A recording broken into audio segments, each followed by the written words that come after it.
Hello tout le monde. Oh, attendez, je vais regarder où je marche. Aujourd'hui, on se retrouve dans une vidéo sur un thème que certains m'ont demandé. Je suis un peu essoufflée, vous l'excuserez, mais on reprend. C'est la reprise. Après mon opération, après mes points, après tout ça, c'est la reprise. Donc là, je me suis lancée avec Targa cette année-ci. Donc l'année dernière, je courais juste avec Capucine et je randonnais avec Capucine. Cette année-ci, j'ai pris Targa aussi avec nous.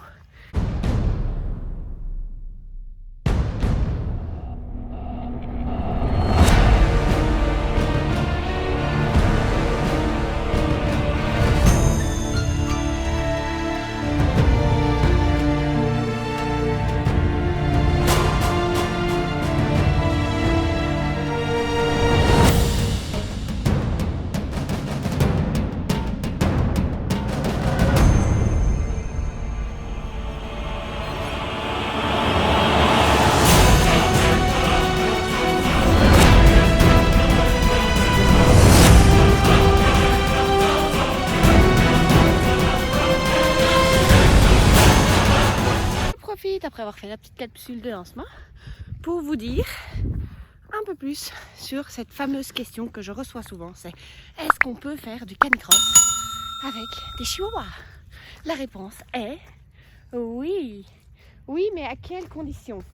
Déjà, la première condition, c'est que les chiens soient âgés de plus de 12 mois, donc ils aient au moins un an. Savoir qu'avec les chihuahuas, j'attends qu'ils aient un an et demi, 15 mois, voire 2 ans. Donc ici, Targa, elle là c'est un an accompli, elle a un an et demi. Donc là en fait on est au moment où elle est complètement, elle est arrivée à sa taille adulte. La seule chose c'est qu'elle doit encore éclater.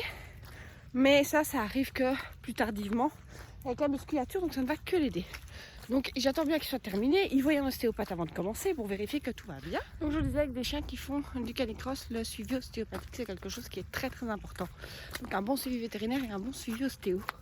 Un bon suivi ostéo pour des chiens sportifs c'est tous les 6 mois. Donc voilà, donc ça c'est vraiment important. Et bien sûr prendre notre temps et ne pas vouloir faire 50 km d'un coup. Mais donc oui, c'est totalement faisable et elles peuvent totalement arriver à faire des grandes distances. En tout cas des distances moyennes, elles savent faire du 5-10 km. En même temps, il faut déjà savoir nous-mêmes les faire. Une fois bien entraînées et avec un peu d'entraînement et d'habitude.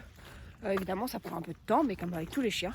Mais donc, il n'y a rien qui empêche. Et la deuxième chose qui est très importante, c'est le matériel. Donc, comme vous pouvez le voir, moi, j'ai mon beau baudrier, ma longe ici. Donc, j'en ai une double et une simple. Il faut le savoir, j'en ai une pour terrain simple et j'en ai une en double. Ma simple, elle est mauve.